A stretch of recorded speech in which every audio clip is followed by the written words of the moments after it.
Bismillahirrahmanirrahim. Assalamualaikum warahmatullahi wabarakatuh. Alhamdulillahi rabbil alamin. Alhamdulillahilladzi faqqahana wa lisuluki syar'ihi nabbahana. Allamana subhanahu bil qalami fadlan wa mannan minhu ma lam na'lami. وخصنا بأفضل الأديان والسنة الغراء والقرآن وأشهد أن لا إله إلا الله وحده لا شريك له وأشهد أن سيدنا محمدا عبده ورسوله وصفيه من خلقه وحبيبه بلغ الرسالة وأدى الأمانة ونصح الأمة وكشف الله به الغمة وجاهد في الله حق جهاده حتى أتاه اليقين وتركنا على المحجة البيضاء ليلها كنهارها لا يزيغ عنها إلا هالك اللهم صل وسلم وبارك على نبينا محمد وعلى آله وصحبه أجمعين أما بعد فقال الله تعالى في القرآن الكريم أعوذ بالله من الشيطان الرجيم بسم الله الرحمن الرحيم يؤتي الحكمة من يشاء ومن يؤت الحكمة فقد أوتي خيرا كثيرا وما يذكر إلا أولو الألباب. Kaum muslimin kaum muslimah rahimakumullah, bersyukur kehadiran Allah Subhanahu wa taala atas segala nikmat yang telah dikaruniakannya kepada kita, kepada kedua orang tua kita dan kepada seluruh hamba yang kita sayangi dalam hidup ini. Salawat dan salam semoga selalu disampaikan oleh Allah Subhanahu wa taala. Salawat dan salam semoga selalu disampaikan oleh Allah Subhanahu wa taala kepada baginda Nabi Muhammad sallallahu alaihi wasallam. Berbahagialah hamba yang selama hidupnya banyak membaca salawat dan salam kepada baginda Nabi. Berbahagialah hamba yang selama hidupnya punya keinginan yang besar untuk menghidupkan sunnah-sunnah Nabi dalam kehidupannya. Setiap hamba yang di dalam hatinya ada iman, maka pastilah ia suka dan cinta membaca salawat dan salam kepada baginda Nabi Muhammad sallallahu alaihi wasallam. Pertanyaan, sudahkah kita memperbanyak salawat dan salam kepada Nabi setiap hari? Ya, jawabannya masing-masing saja, Bapak Ibu yang dimuliakan oleh Allah Subhanahu wa taala. Baik, kita melanjutkan kajian kita yaitu tentang ilmu tauhid atau al-aqidah, ya kan? Ya, sekedar mukadimah perlu menguatkan karena perkara akidah inilah ya semuanya apa istilahnya ya kejadian-kejadian yang besar itu terjadi dan itu kita perhatikan dalam hidup ini. Ternyata sumbernya dari mana Bapak Ibu? Al-aqidah ini, ya kan? Dari Nabi Ibrahim, Nabi Nuh ya, Nabi Nuh dahulu, kemudian Nabi Ibrahim dalam berdakwah tauhid ya. Bagaimana perjuangan beliau ya menghadapi kaum-kaum yang ya memang begitu keadaannya. Menghadapi bapak kemudian sampai mau dibawa gimana Pak? Mau dilemparkan ke api. Dilemparkan enggak? Dilemparkan. Gitu loh, dilemparkan. Tapi kata Allah Subhanahu wa taala, "Qulna ya naru kuni bardan wa salaman ala Ibrahim." Kami katakan kepada api, "Wahai api, dinginlah kamu." Ya, selamatkan siapa? Hambaku Ibrahim. Kenapa? Dia berdakwah menyampaikan tauhid di muka bumi ini. La ilaha illallah, ya. Tidak ada Tuhan selain Allah. Jangan beribadah kepada selain Allah. Jangan berdoa kepada selain Allah. Jangan minta pertolongan kepada selain Allah. Itu yang diperjuangkan oleh para nabi dan rasul dari zaman dahulu. Ya. Terus nabi-nabi yang lain, subhanallah, Nabi Musa dengan Fir'aun, bagaimana Bapak Ibu, itu perjuangan yang sangat besar sekali ya. Sampai kita di zaman Rasulullah SAW sampai saat ini ya kan. Ketika Nabi Musa diselamatkan oleh Allah dan kaumnya dari Fir'aun ya kan. Itu disebut dengan hari apa Bapak Ibu? Hari Asyura ya kan. Sampai kita umat Rasulullah dianjurkan untuk memperingati hari itu. Karena memang peristiwa yang besar sekali. Nah, peristiwa yang besar itu apakah dia berkaitan dengan halal haram Bapak Ibu? Bukan. Bukan masalah halal haram. Tetapi apa masalah? Al-aqidah dahulu. Masalah tauhid, mengenal Allah. Siapa yang layak disembah itu? Siapa yang layak untuk beribadah? Ya, untuk kita beribadah kepadanya. Kenalkan Allah Subhanahu wa taala. Jadi subhanallah itu sebagai penguat. Baiklah Bapak Ibu, yang di pertemuan yang lalu kita sudah jelaskan bagaimana bahwa Allah Subhanahu wa taala memiliki nama, ya, seperti dalam Al-Qur'an, qul ud'ullaha aw ud'ur rahman ayyamma tad'u falahul asmaul husna. Itu dalam surat Al-Isra, ya. Dalam surat Al-A'raf, walillahil asmaul husna fad'uuhu biha, ya kan? Allah itu punya nama-nama yang terbaik, ya. Maka kata Allah, berdoalah dengan pakai nama itu. Gunakan nama-nama Allah itu untuk berdoa. Ya Allah, Ya Rahman, Ya Karim, gitu kan. Ya Ghafur, ya Syakur. Misalnya kita banyak kesalahan di masa lalu, Pak, ya. Minta keampunan kepada Allah. Ya. Bakhilkah Allah? Sungguh tidak. Allah sayang sekali. Ya Ghafur, Ya Ghafur, Ya Ghafur. Berapa kali sholat kita tinggalkan zaman dahulu misalnya, Pak, ya. So, misalnya berapa kali kita pernah menyakiti hati orang tua kita. Itu kan semua kekurangan kita. Tetapi dengan banyak menyebut nama-nama Allah itu, kita bisa untuk mendekatkan diri kepada Allah, berdoa kepada Allah, minta ampun kepada Allah dengan nama-nama itu, dengan menyebut nama-nama itu, selain dengan amalan-amalan yang lain. Seperti apa? Istighfar, ya kan? Fastaghfirullah, gitu kan, seperti dalam Al-Quran dan hadis Nabi. Ya, kalau istighfar jelas astaghfirullahalazim, astaghfirullahalazim. Cara lain untuk beribadah dan berdoa serta berzikir, gunakan nama-nama Allah yang al-asmaul husna. Jadi nama Allah itu seperti dalam hadis ada 99. Dari 99 itu, ya Bapak Ibu, ya, para ulama sudah mengelompokkan seperti yang kita sampaikan kemarin, ya. Ada nama-nama yang berkaitan dengan kekuasaan Allah, ada nama-nama yang berkaitan dengan ilmu dan pengetahuan, sebut, ya, nama-nama Allah itu. Ada nama-nama Allah yang berkaitan dengan kasih sayang dan cinta, ya kan Pak, ya. Itu sudah dikelompokkan oleh para ulama. Nah, kemudian dari 99 tadi, ya, ada nama-nama apa Bapak Ibu? Ismullahil a'zam, kata Nabi SAW, ya. Dari 99 itu ada satu nama yang yang nama ini paling agung sekali. Yang mana idza du'iya bihi ajaba, kata Nabi, wa idza su'ila bihi a'ta. Janji Nabi SAW. Ismullahil a'zam ini, kata Nabi, kalau dipakai untuk berdoa kepada Allah, ajaba, Allah akan mengabulkan. Berarti sangat penting sekali, ya, tentang Ismullahil Azam ini.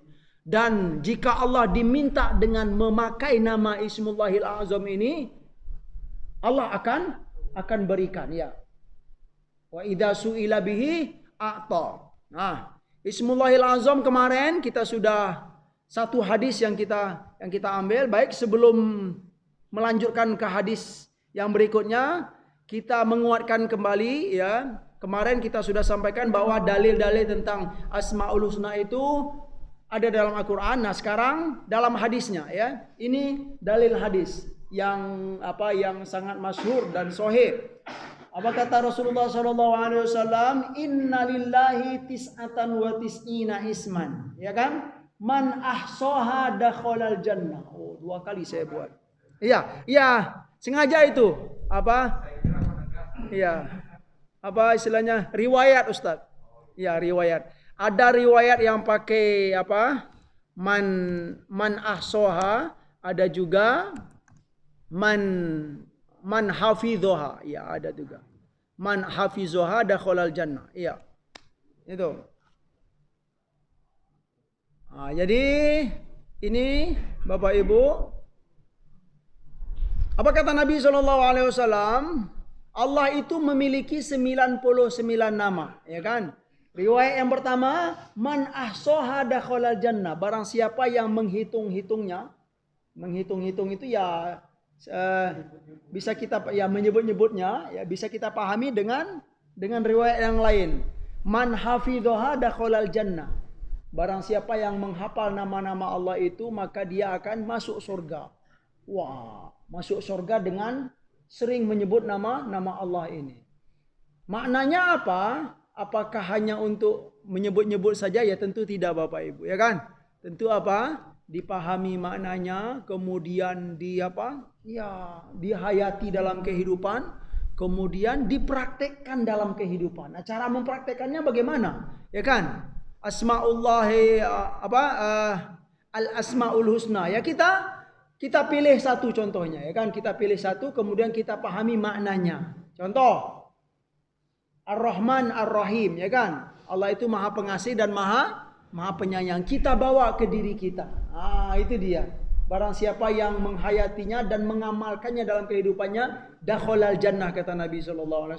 Dia akan masuk surga. Atau bisa kita pahami, dia akan dibimbing untuk masuk ke surga Allah Subhanahu Wa Taala. Artinya apa? Hidupnya akan terarah lah begitu. Ar-Rahman Ar-Rahim. Allah memiliki sifat kasih sayang. Nah, sekarang kita bawa ke diri kita. Kita sudah ada nggak rasa kasih sayang dalam keseharian? Nah, itu dia. Kasih sayang dengan istri, sudah ada pasti Ustaz, alhamdulillah. Kasih sayang dengan anak keturunan, ya. Boleh kita perhatikan gitu loh. Mana banyak lembut dan santun kita kepada anak atau banyak kasarnya. Tentu kita harus introspeksi diri ya, karena kalau memang banyak ramah dan santunnya, ya, kasih sayangnya, syukur alhamdulillah. Berarti apa? Nama-nama Allah itu sudah ada dalam diri kita. Itu dia. Orang yang beginilah yang akan masuk surga, kata Nabi SAW. Ya, Allah itu Maha Al-Karim. Karim itu ya bisa maknanya mulia atau juga bisa maknanya derma sekali, Pak. Ya. Allah itu derma sekali, ya, dermawan sekali. Nah, praktekkan dalam kehidupan kita. Apakah kita sudah mengamalkan nama Allah itu? Suka memberi gitu loh. Senang hati ini kalau memberi gitu loh, Pak. Ya mungkin gelisah. Nah, mungkin ya. Kita punya sesuatu tapi apa istilahnya? Atau dia pengen memberi tetapi yang diberi itu nggak ada, lalu gelisah. Nah, mungkin ini bagus juga, ya kan? Kalau memberi kalau kita punya lalu kita memberi itu biasa, tetapi ada orang yang ingin sekali memberi gitu, ingin bersedekah banyak maksudnya gitu. Cuman dia, ya Allah, masih terbatas ya Allah. Hanya segini yang bisa saya berikan, ya. Apa khawatir gitu kalau dia nggak suka memberi. Nah, ini sangat bagus sekali sifat-sifat begitu. Nah, inilah hamba yang beginilah yang dipahami oleh para ulama, ya, telah mengamalkan nama-nama Allah yang Al-Asmaul Husna tersebut. Bukan hanya hafal ya 99, hafal sekali, bahkan dia dinasid-nasidkan, tetapi hari-hariannya kasar sama orang, ya. Tentu bukan itu yang dimaksudkan oleh Nabi sallallahu alaihi wasallam. Jadi kata Nabi sallallahu alaihi wasallam, innalillahi tis'atan wa tis'ina isman man ahsaha dakhalal jannah. Dalam riwayat lain dikatakan man hafidhaha dakhalal jannah. Barang siapa yang menghitung-hitungnya masuk surga. Ya, dakhalal jannah itu Bapak Ibu kalau dipahami dengan apa istilahnya sastra Arab, ada makna pasti di sana Bapak Ibu. Ya, dakhala itu apa istilahnya masa yang lalu atau telah masuk surga. Pas kalau bahasa Inggrisnya ya, yang telah lalu. Tapi kita itu sudah masuk surga atau belum? Dalam realitanya belum, ya kan? Tetapi Nabi pakai bahasa telah masuk surga. Nah, dari sini bisa dipahami insya Allah dengan izin Allah pasti masuk surga. Itu maknanya ya, dakhalal jannah. Dalam Al-Quran banyak sekali ya kata-kata yang dipakai oleh Allah Subhanahu Wa Taala. Ya, kata kerjanya bermakna masa lalu, fiil madi. Tetapi dia akan sebenarnya akan terjadi, ya kan ya. Dia akan terjadi, tetapi kata yang dipakai oleh Allah masa lalu. Itu artinya apa? Ada makna suatu kepastian dari Allah Subhanahu Wa Taala. Itu dia. Contohnya apa? Qad aflahal mu'minun, ya kan? Aflahal mu'minun itu apa, Pak? Sungguh kata Allah telah beruntung orang-orang yang beriman. Alladzina hum fi sholatihim khashi'un, ya kan? Orang-orang yang dalam sholatnya khusyuk. Aflaha di sini itu dalam bahasa Arab fiil madi, bermakna telah lalu, ya kan? Tetapi ya kalau kita bawa ke dalam kehidupan kita, itu telah lalu atau yang akan datang keberuntungan tersebut. Surga, ya Pak ya. Itu akan datang atau telah lalu, Pak? Akan datang. Nah, dari sini bisa dipahami ada makna kepastian dengan izin Allah tentu dan ridho Allah Subhanahu wa taala. Begitu juga dengan hadis ini. Dakhalal jannah kata Nabi. Maka ia telah masuk surga. Kalau makna makna letterleknya, maka ia telah masuk surga. Nah, dari makna telah itu bisa dipahami juga ada makna kepastian dengan izin Allah dan ridhonya. Itu baik. Ini kemarin Bapak Ibu tentang Ismullahil A'zam, ya kan? Dari 99 itu ada satu nama yang disebut oleh Nabi. Jadi istilah ini Ismullahil A'zam itu memang Nabi yang nyebut. Ya, memang keluar dari lisan Rasulullah SAW istilah ini. Bukan dari para ulama tetapi Nabi yang nyebut. Ismullahil A'zam kata Nabi. Isim itu adalah nama Allah. Al-A'zam itu yang paling agung. Berasal dari kalimat azim, ya, azim, a'zam. Lebih azim itu agung, kemudian al-a'zam sangat agung sekali atau teragung, terbesar. Nah, ini dia. Hadis yang pertama sudah kita bacakan kemarin, yaitu hadis dari Buraidah namanya, sahabat Nabi yang bernama Buraidah radhiyallahu anhu. Ya, ini sudah. Baik, kita mengulang sedikit. Apa kata dalam riwayat ini, dia dikatakan sami'an Nabi sallallahu alaihi wasallam rajulan yad'u wa huwa yaqulu. Dalam riwayat hadis ini apa? Nabi mendengar seorang laki-laki dia berdoa. Dan dalam doanya itu dia berkata. Yang berdoa ini siapa Bapak Ibu? Nabi atau laki-laki? Laki-laki, seseorang, bukan Nabi yang berdoa.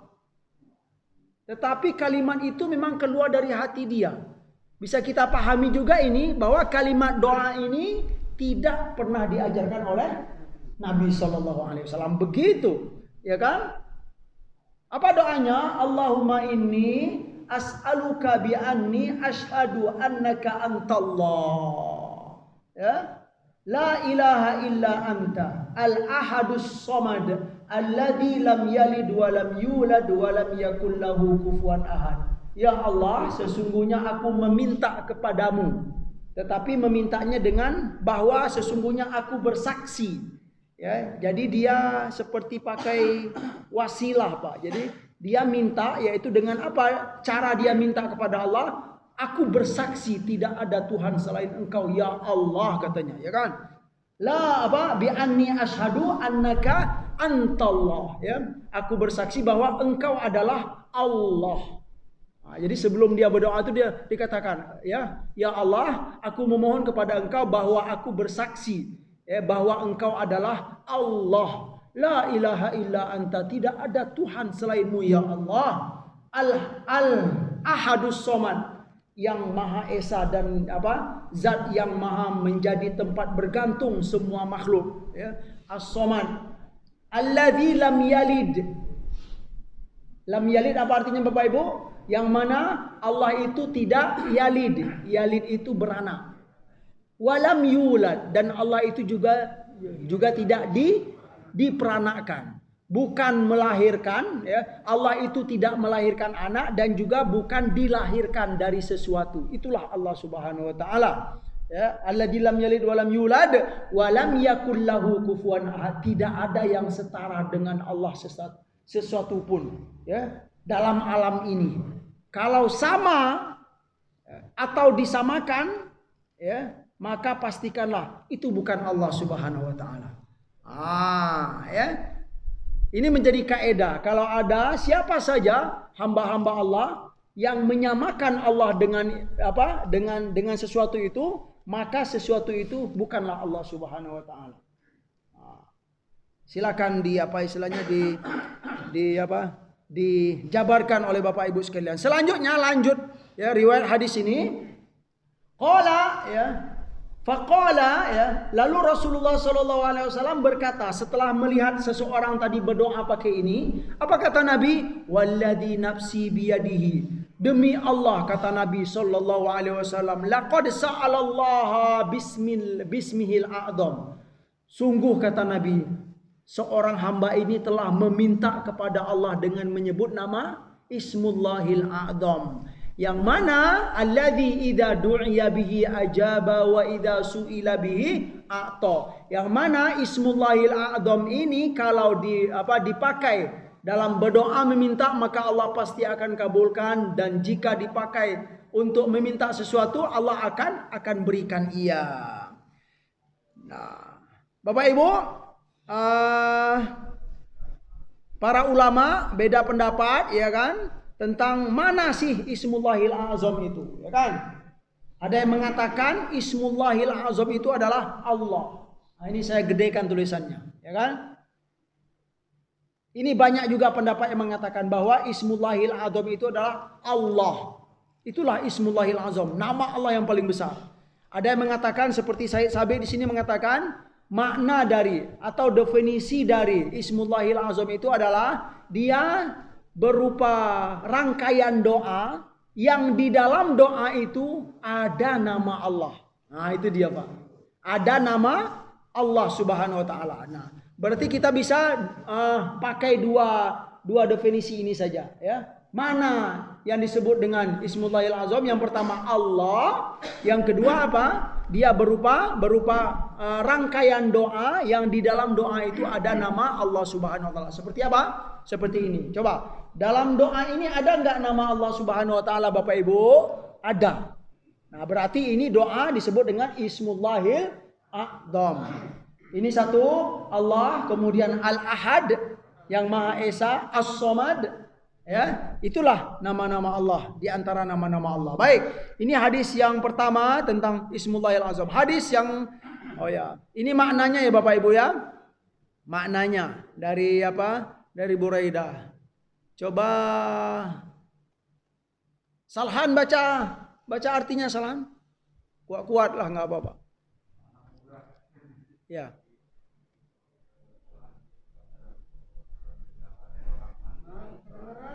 Kuat enggak apa-apa, kau kuat aja.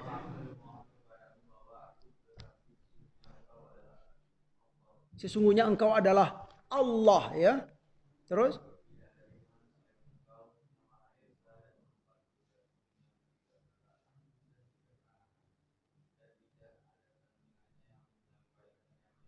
nah, itu makna dari doa yang dibacakan oleh seseorang hamba tadi yang dilihat oleh Nabi SAW, ya Pak.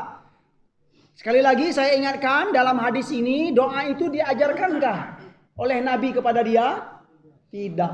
Yang mana lafaz doa itu memang keluar dari lisan dia. Tidak ada diajarkan oleh Nabi SAW. Tetapi kesimpulannya, Nabi kagum nggak dengan doa ini, Bapak Ibu? Nabi melarangkah atau mengagumi? Melarangkah Nabi atau mengagumi? Mengagumi. Bahkan menguatkan, sekalipun tidak diajarkan oleh Nabi SAW. Nah, ini ada kaitannya nanti ya kita kuatkan bacaan hadisnya nanti. Sangat erat sekali kaitannya dengan apa? Perkara-perkara bid'ah. Iya. Ya, mungkin sebagian yang suka-suka mengatakan bid'ah. Oh, ini enggak ada dari Nabi, ya. Nabi enggak ngajarin itu bid'ah. Ya. Sesat kamu. Ya. Iya, bisa dipahami bahwa bid'ah itu sesat, iya. Tetapi prakteknya bagaimana dahulu gitu ya Bapak Ibu ya. Jadi saya sering sekali menyampaikan di banyak kajian, jadikanlah kata-kata bid'ah itu sebagai kata-kata yang paling sulit ya, atau termasuk kata-kata yang paling sulit untuk kita sebut dalam kehidupan. Jangan mudah-mudah mengatakan bid'ah. Baik, itu hadis yang pertama. Hadis yang kedua, ini Bapak Ibu bagus. Tentang Ismullahil A'zam juga. Kalau yang pertama tadi dari Buraidah, sahabat Nabi yang bernama Buraidah. Yang kedua dari Anas bin Malik radhiyallahu anhu. Qala dakhala an-nabiy sallallahu alaihi wasallam al-masjida wa rajulun qad shalla wa huwa yad'u wa yaqulu fi du'aihi. Ya. Dakhala Nabi sallallahu alaihi wasallam al-masjid. Nabi masuk ke masjid. Ya. Wa rajulun qad shalla. Lalu ada seorang laki-laki telah solat. Setelah solat, ya. Wa huwa yad'u. Ya. Setelah solat itu dia berdoa kepada Allah Subhanahu wa taala. Wa yaqulu fi du'aihi. Dan seseorang itu mengucapkan dalam doanya. Apa kalimat yang ia ucapkan dalam doanya? Kata Nabi SAW. Ini Nabi lagi. Nabi melihat seorang laki-laki dalam riwayat Anas bin Malik ini, seseorang yang berdoa dalam doanya. La ilaha illa anta. Allahumma la ilaha illallah. Antal mannan. Badi'us samawati wal ard. Dzul jalali wal ikram. Ya. Lalu ini lapas doanya, kemudian dilanjutkan faqala Nabi sallallahu alaihi wasallam. Setelah Nabi mendengar dia mengucapkan doa ini, lalu Nabi berkata, ya, berkata kepada para sahabat, atad'una bima da'allah? Wahai sahabat-sahabatku sekalian, atadruna bima da'allah? Apakah kalian tahu, ya, seorang laki-laki ini dia dengan apa dia berdoa kepada Allah? Nabi bertanya kepada para sahabat, dengan apa seorang laki-laki ini berdoa kepada Allah? Lalu lanjut Nabi, da'allaha bismihil a'zam. Ya. Seseorang laki-laki ini telah berdoa kepada Allah dengan ismullahil a'zam. Ya. Yang mana alladzi idza du'iya bihi ajaba wa idza su'ila bihi a'ta. Mirip bahasanya dengan hadis yang sebelum. Yang mana kalau berdoa dengan ismullahil azam, apabila berdoa dengan ismullahil azam itu ajaba, Allah akan kabulkan. Dan apabila kita meminta sesuatu hajat kepada Allah dengan memakai ismullahil azam, a'ta, maka Allah akan berikan hajat-hajat kita itu. Mirip ya maknanya. Ini artinya. Coba siapa yang mau baca satu Bapak Ibu? Masya Allah, silakan Pak. Masya Allah Pak. Barakallah.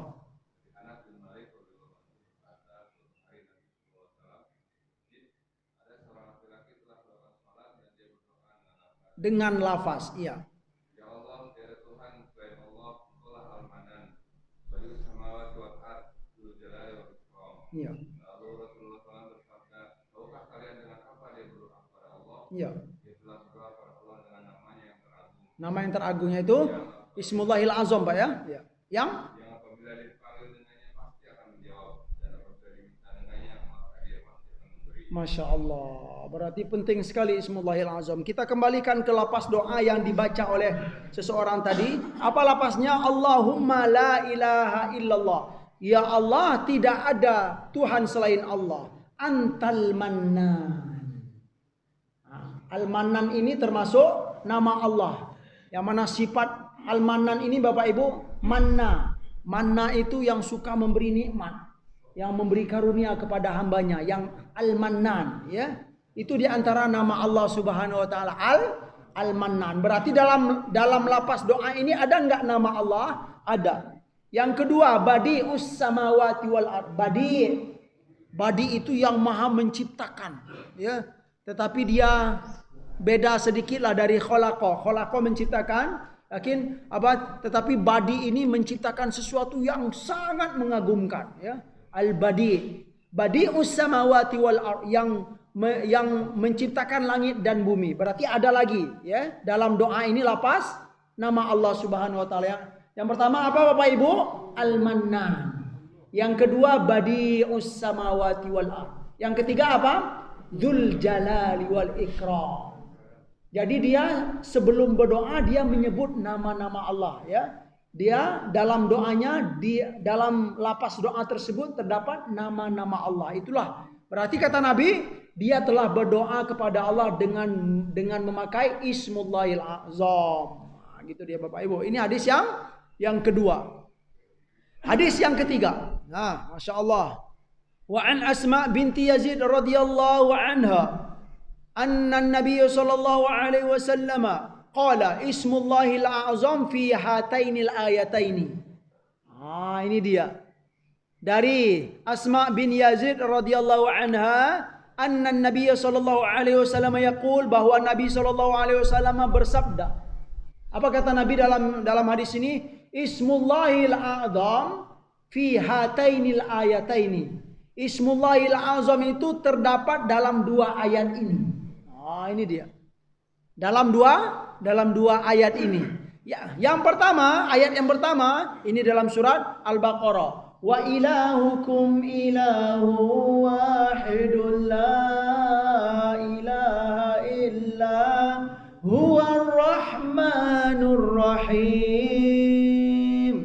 Dalam ayat ini ada enggak nama Allah Bapak Ibu? Ada enggak? Ada. Yang mana? Ar-Rahman Ar-Rahim. Berarti dalam hadis ini bisa kita pahami juga ya. Dalam ayat apa? Maka ayat ini ya, dalam ayat ini terdapat Ismullahil A'zam, yaitu apa? Ar-Rahman Ar-Rahim. Dalam prakteknya mungkin di Indonesia terutama gitu. Kita kalau di Indonesia itu para ulama ya suka kalau sebelum membaca apa? Ayat kursi suka baca ini ya kan, wa ilahukum ilahu wahidul la ilaha illa huwar rahmanur rahim. Setelah itu baru Allahu la ilaha illa huwal hayyul qayyum, ya kan? Saya jadi teringat ini gitu kan. Mungkin kalau kita belum pernah membaca hadis ini mengatakan itu apa itu? Wa ilahukum ilahu wahidul la ilaha illa huwar rahmanur rahim. Langsung aja lah ke ayat kursi gitu kan. Ya karena mungkin kita belum tahu gitu kan. Enggak ada dari Nabi misalnya, enggak ada gitu. Langsung saja sebut ayat kursi itu gitu kan. Ya, ternyata ini apa? Ada maknanya. Apa kata Nabi? Ismullahil Azam itu terdapat di dua ayat ini, kata Nabi SAW. Yang pertama ayatnya apa? Wa ilahukum ilahu wahidul la ilaha illa huwar rahmanur rahim. Berarti ya, untuk mempraktekannya bisa kita praktekkan sebelum kita berdoa, baca ini wa ilahukum ilahu wahidul la ilaha illa huwar rahmanur rahim. Setelah itu baru kita minta kepada Allah Subhanahu wa taala. Kok kamu sebelum doa nyebut-nyebut wa ilahukum ilahu wahidul la ilaha illa huwar rahmanur rahim? Mana ada nabi itu mengajarkan gitu, ya kan? Lah tahu apa? Ternyata ada dalam hadis Nabi sallallahu alaihi wasallam bahwa dalam ayat wa ilahukum ilahu wahidul la ilaha illa huwar rahmanur rahim itu terdapat Ismullahil Azam. Kata Nabi, ya, Ismullahil Azam itu kalau dipakai untuk berdoa maka dikabulkan oleh Allah. Kalau minta kepada Allah sesuatu, Allah akan berikan. Ini dalilnya. Ayat yang kedua, ya Bapak Ibu, dalam surat Ali Imran, di awal surat Ali Imran. Alif Lam Mim. Allahu la ilaha illa huwal hayyul qayyum. Ya, ayat yang kedua kata Nabi. Ayat disebut apa? Yang terdapat di dalamnya Ismullahil Azam. Kira-kira mana Bapak Ibu yang disebut dengan Ismullahil Azam dalam ayat ini? Yang pertama Allah. Bisa kita pahami. Yang pertama Allah, yang kedua Al-Hayyu. Ya kan? Al-Qayyum. Al-Hayyu itu apa artinya? Yang maha hidup. Ya. Al-Hayyul apa? Dalam surat Asy-Syu'ara, wa tawakkal 'alal hayyil ladzi la yamut. Ya. Dalam surat Al-Furqan juga disebutkan ya, dan bertawakallah kalian, ya. Bertawakallah kamu kepada Allah, ya, alladzi la yamut, yang mana Allah itu tidak pernah mati. Itulah Allah Subhanahu wa taala. Kalau ada yang mati berarti itu bukan Allah Subhanahu wa taala. Yang maha hidup, ya. Al-Qayyum, yang maha berdiri sendiri, ya kan? Allah menciptakan langit dan bumi ini, apa?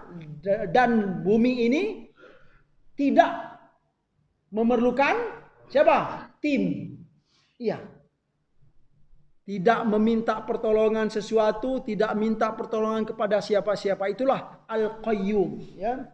Dia maha berdiri sendiri. Nah, Al-Hayyu, Al-Qayyum itu adalah nama-nama Allah. Maka kata Nabi, dalam dua ayat ini terdapatlah Ismullahil A'zam. Nah, berarti kalau kita sebelum doa menyebut Allahu la ilaha illa huwal hayyul qayyum, ya kan? Allahu la ilaha illa huwal hayyul qayyum. Silakan. Kalau mau pilih Bapak Ibu, berarti banyak riwayat. Nah, perlu kita sampaikan juga, ternyata riwayatnya banyak. Mau pakai yang mana dipersilahkan. Yang penting kita mengamalkan sesuatu ada dalilnya, ya. Itu apa? Dalam dua ayat ini. Baik. Berikutnya Bapak Ibu yang dimuliakan oleh Allah Subhanahu wa taala, dari Sa'ad bin Malik berkata, aku mendengar Rasulullah sallallahu alaihi wasallam bersabda, maukah kalian, ya, aku tunjuki tentang nama Allah yang agung, ya?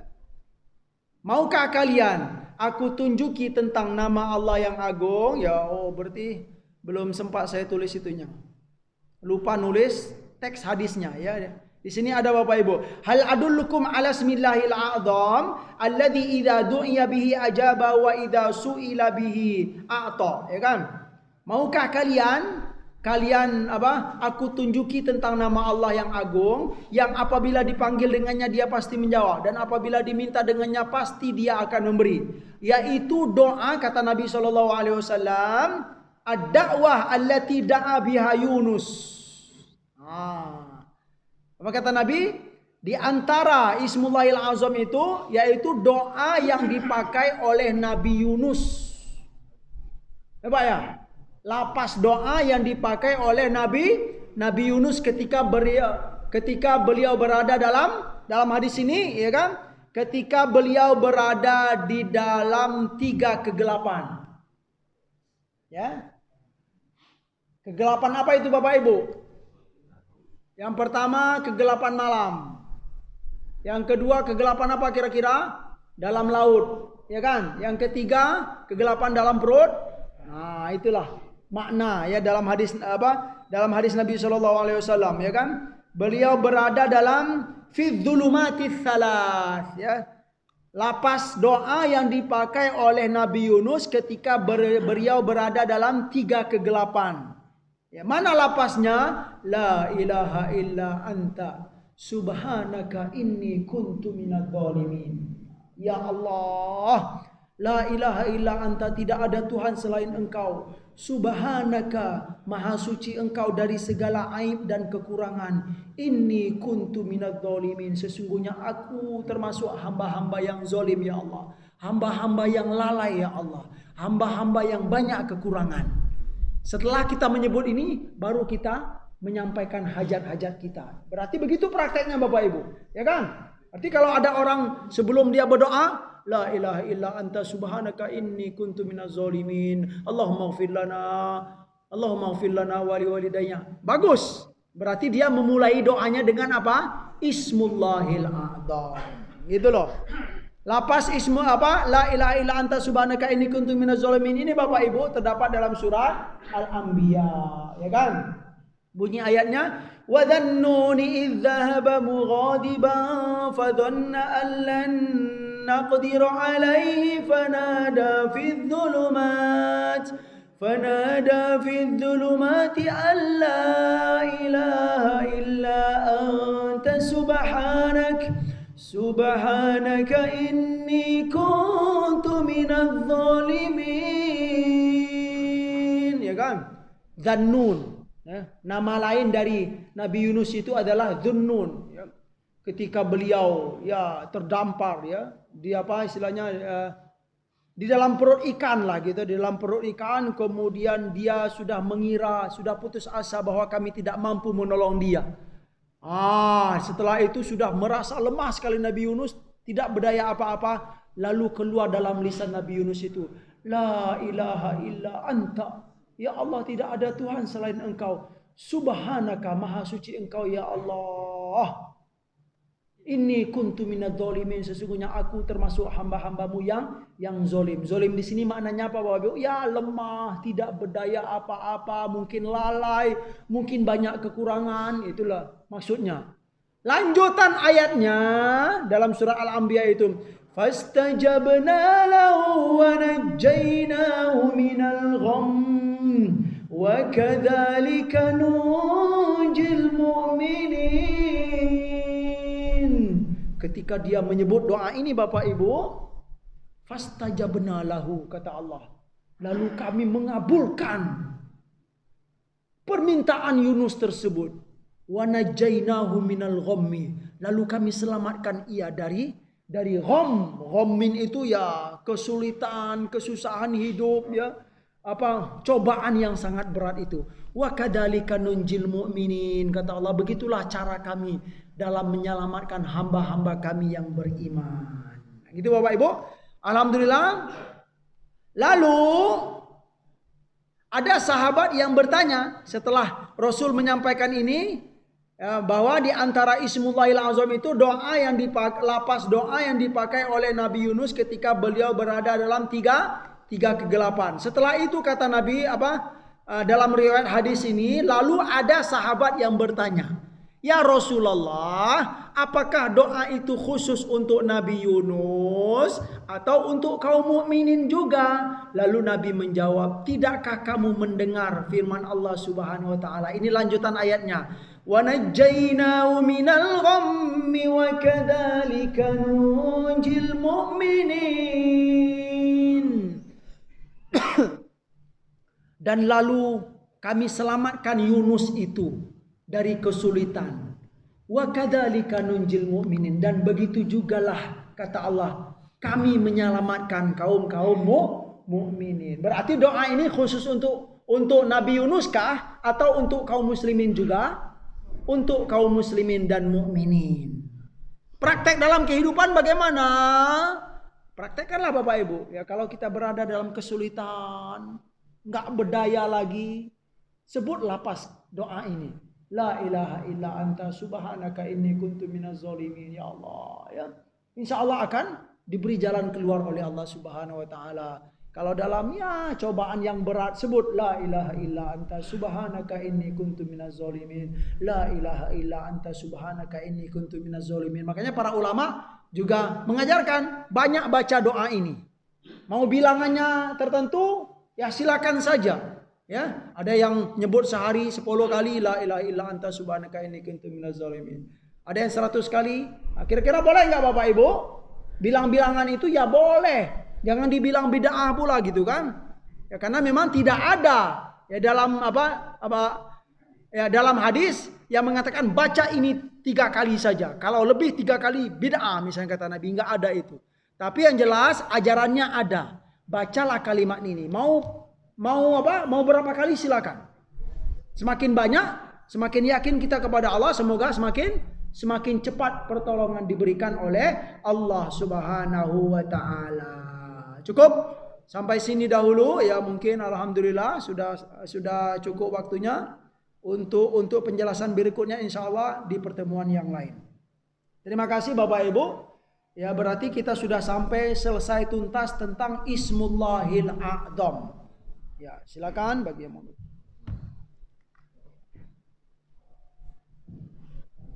Baik, nanti paparan dari Ustaz Dr. Anwar Ismail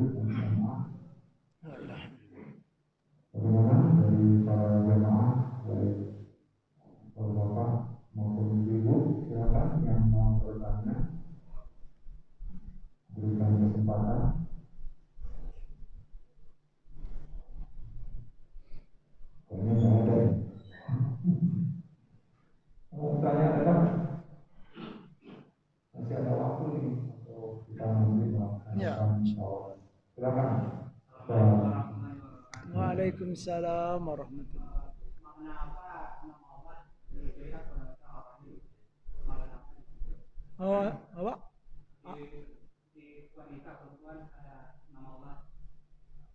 Oh, Ar-Rahim.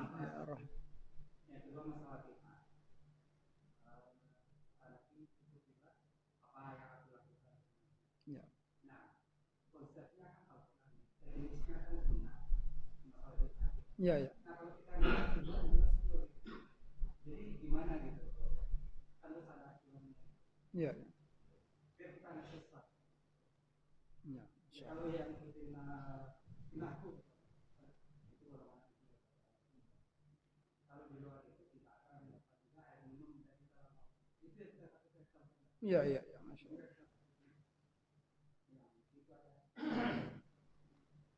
Ustaz? Ya. Yang pertama tentang perempuan dikatakan apa tadi, Pak? Rahim, ya, rahim ibu, ya. Dari sisi bahasa atau kalimat, ya memang ada kaitannya, ya. Ada kaitannya. Apa? Ar-Rahim, kasih sayang, ya, ya. Bagaimana apa istilahnya ya, kita memungkiri lah gitu, apa? Nggak mungkin rasanya kita memungkiri apa istilahnya saat kita berada di apa, di rahim ibu gitu kan, di apa, di ya, dijaga dengan baik gitu kan. Itu ya cocok sih Pak gitu. Ada hubungannya gitu. Ada hubungannya. Ar-Rahim yaitu apa? Bermakna kasih sayang. Kasih sayang yang sangat istimewa ya, yang apa, bahkan kasih sayang yang bersifat dunia akhirat ya. Ar-Rahim ya, nama Allah itu gitu ya. Tetapi sebenarnya apa ya, saya pernah membaca gitu kan, bahwa ya rahim itu memang apa, dia ada yang mengatakan tidak, apa istilahnya, tidak ada kaitannya gitu Pak ya. Hah? Ya, ada yang mengatakan berkaitan, ada yang tidak mengatakan apa, ada yang mengatakan tidak ada kaitannya. Karena kalau dari sisi bahasa saja ya, rahim ibu itu dia nggak pakai iya Bapak Ibu ya. Rahim. Contohnya silaturrahim, bukan rahim. Ya, tapi kalau dari sisi huruf dan kata-katanya memang ada kemiripan. Rahim dengan rahim ya. Ya sangat ya. Akalnya apa? Asalnya sama, rahima yarhamu. Ya. Dekat sih apa istilahnya? Dekat sekali. Rahima yarhamu, ada apa? Rahim ibu. Kemudian sifat Allah rahimun. Ya kan, pakai ya. Yang jelas ini ya bisa kita kelompokkan kepada apa? Kepada ya khilafiyah lah gitu. Dari sisi bahasa. Coba ya. Nah, tapi kalau dari itunya memang ada kemiripan nih sebentar. Ya, biar jelas ya gitu. Jelas. Tapi nggak perlu itulah Pak, apa istilahnya, nggak perlu diribut-ributkan. Misalnya, wah ini apa istilahnya, nggak boleh. Memang ada kemiripan sebentar. Nih. Ar-Rahim. Kalau apa? Rahim ibu itu begini tulisannya. Rahimun. Apa ya? Kalau nama Allah Rahimun. Ya Pak ya, begini. Pakai ya Ar-Rahman, Ar-Rahim. Pakai ya dia. Nah, secara kalau arti ya Rahim ini gitu kan. Rahim perut, Rahim. Contohnya apa? Nah, ya kalau kita merujuk kepada asal kata bahasa Arab ya Rahima. Asalnya adalah Rahima, kasih sayang nih Bapak Ibu. Ini asal katanya Rahima yarhamu, menyayangi, ya kan? Rahima yarhamu, menyayangi, ya kan? Mirip. Nah, makanya saya bisa pastikan gitu. Ini apa istilahnya khilafiyah. Ada yang setuju mengatakan iya, itu apa istilahnya mirip ya, ada hubungan. Ada juga yang mengatakan ya kebetulan sama, atau ya bisa sanggup dan bisa ular. bisa apa Pak? Bisa sanggup, satu kata bisa. Iya. Iya. Bisa sanggup dan bisa ular. Oh iya, bisa ular ya. Mungkin mirip-mirip begitu ya kan. Jadi untuk rahim ibu itu ya, dalam bahasa Arab dia tidak pakai ya. Contohnya silaturahim tadi Bapak Ibu. Nah, silaturahim begini. Silaturahim menyambungkan. Begini dia. Ya, enggak pakai ya. Silaturahim, ya kan? Itu saja. Jelas Pak ya?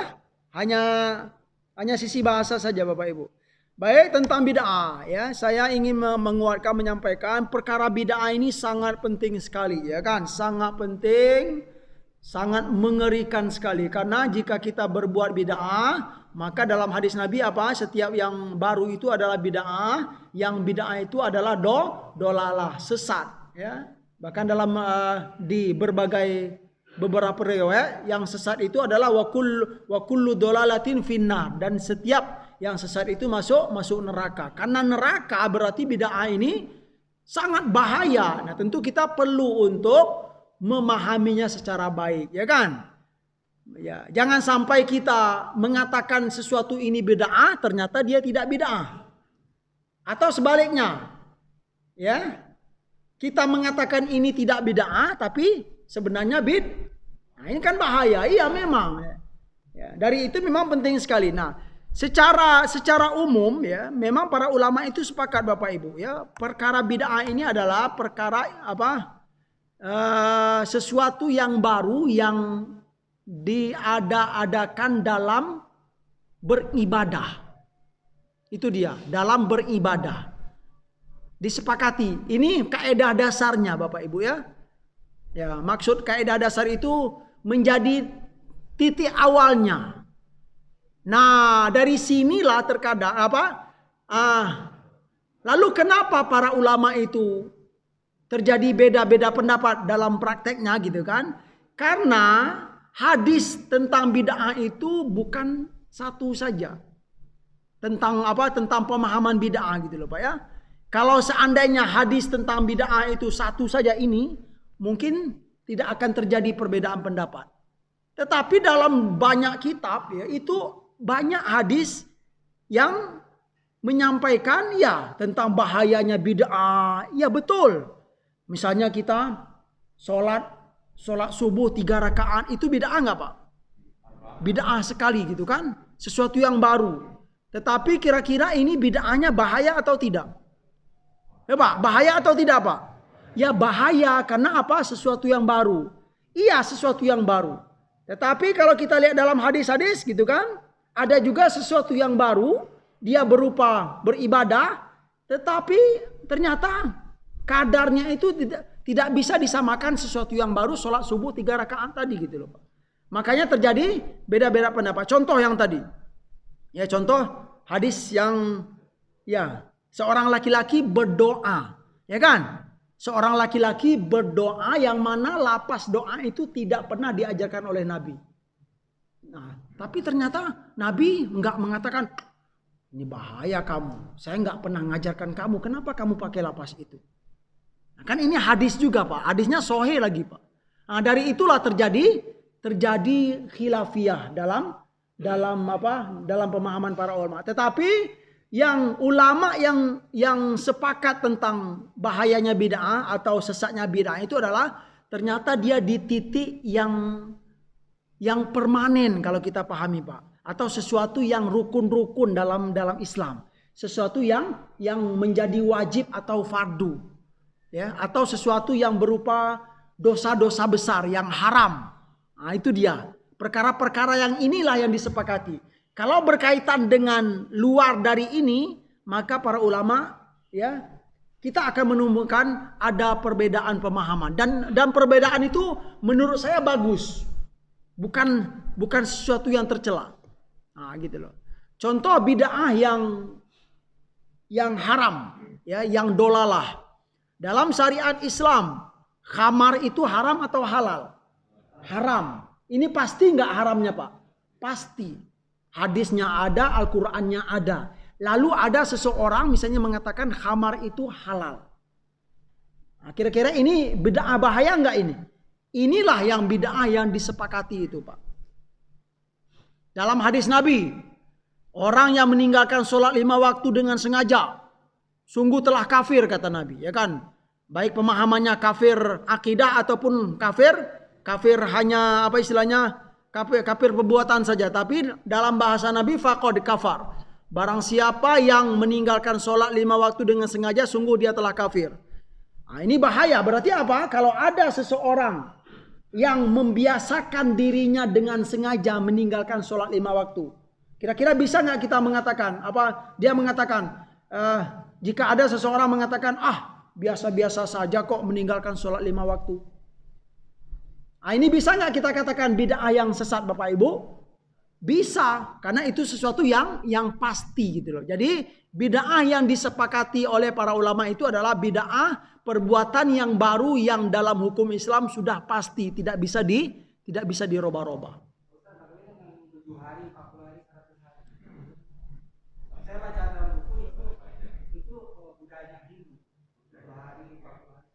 Iya, budak. Nah sekarang begini Bapak Ibu ya.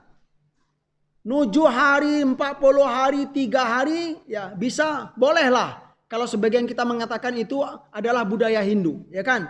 Tetapi dalam amalan selama 7 hari itu, samakah amalan orang Islam dengan orang Hindu? Sama enggak? Apa yang dilakukan oleh orang Islam dengan orang Hindu, Pak? Selama 3 hari atau 7 hari? Ya ternyata prakteknya tidak gitu loh. Ya kan? Orang Islam niatnya apa? 3 hari niatnya takziah, ya kan? Orang Islam niatnya apa lagi? Ya menghibur orang-orang yang sedang ditimpa musibah. Dalam takziah itu baca-baca ya zikir gitu kan.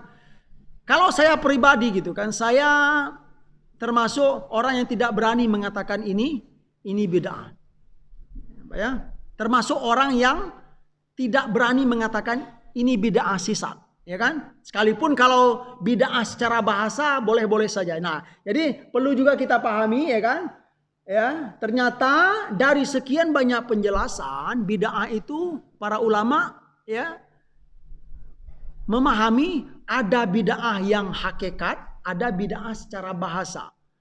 Yang bahayanya itu adalah bid'ah hakiki ini. Kalau dia hanya berbentuk secara bahasa saja, berkaitan dengan secara bahasa, tetapi amalannya gitu kan baik gitu kan, berarti kita bisa golongkan ini bid'ah secara bahasa, ya kan gitu dia.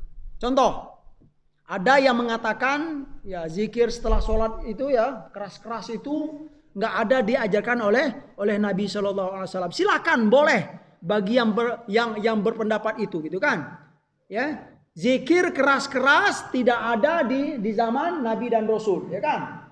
Kalau yang megang pendapat ini, tapi kalau kita rujuk lagi ke kitab-kitab, kita akan pasti menemukan di zaman Nabi dan Rasul, ya, setelah sholat itu mereka dan beliau dan para sahabat mengangkat suara, ya. Ya, inna raf'al aswati ba'dal maktubah itu ya, sunnatun, ya kan?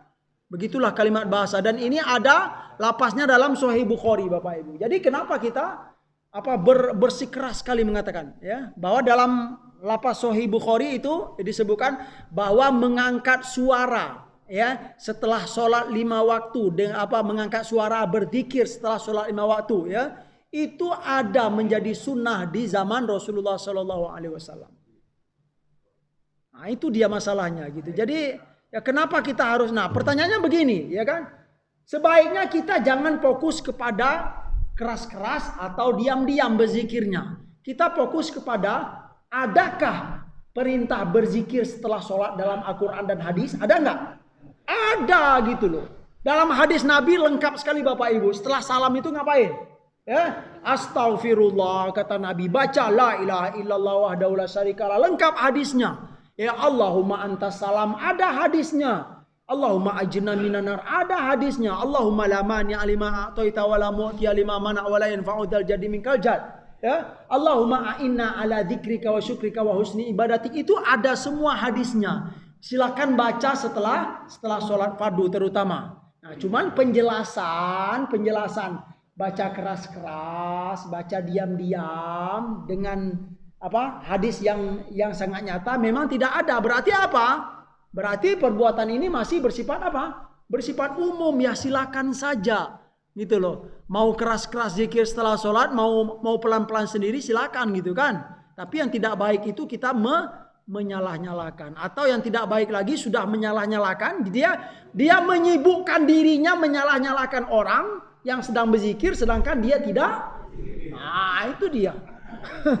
Orang yang berzikir mulia ya kan, ada diajarkan oleh Nabi. Setelah sholat zikir kata Nabi. Dia melakukan zikir, sibuk zikir. Nah, ini dia sibuk menjelek-jelekkan orang setelah zikir, sedangkan dia sendiri tidak. La ilaha illallah. Nah, itu Bapak Ibu sekian.